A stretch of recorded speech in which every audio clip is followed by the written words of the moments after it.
It's just after 6 o'clock in the morning, and Norman Casey is preparing a solitary breakfast. The rest of his family is still in bed.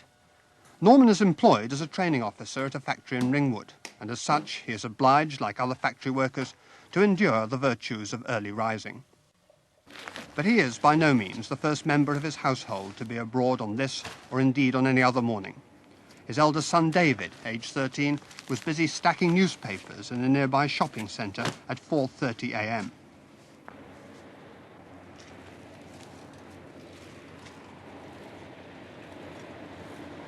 Like his brothers, David gets a 10-cent rise in pocket money every birthday. He's now on $1.30 a week. This early rising is simply to finance a new hobby.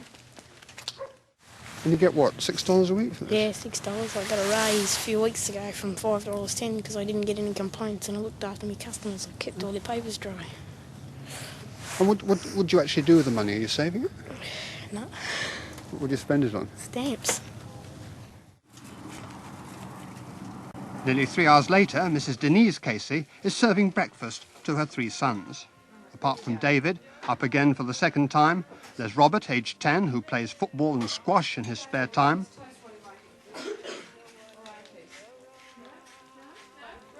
And there's Timothy, nearly 5, whose present outside commitments are mainly to kindergarten.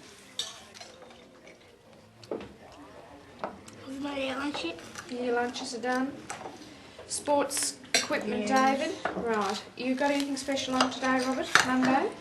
No. Cleaned your shoes? No. You, David? I didn't have to. That's what you did yours yesterday. Okay.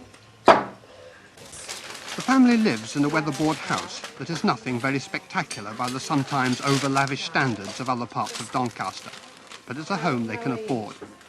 It cost $10,000 11 years ago, and since then Norman has added a relatively modest extension. When he and Denise married 14 years ago, they thought they'd never be able to afford a home of their own. Now they know they're lucky, because they got established before the ruinous inflation of recent years.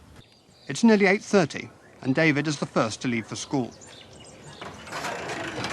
Take care on the road. Righto. He's in Form 2 at the Blackburn Technical School, and he has the furthest to go. For any family, the children must represent the future. So do the Cases have any fears or worries about the world their boys will face? No, I don't live too far into the future. Hopefully, what we're doing now for the boys and the training that we give the boys now will equip them for the future.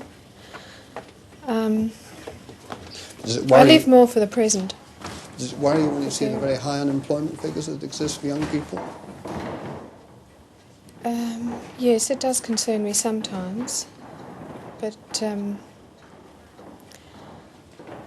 hopefully there'll be something that they will, be able to do. I don't really worry about that sort of thing. I think that that's too far ahead. Once a week, Denise does the family shopping.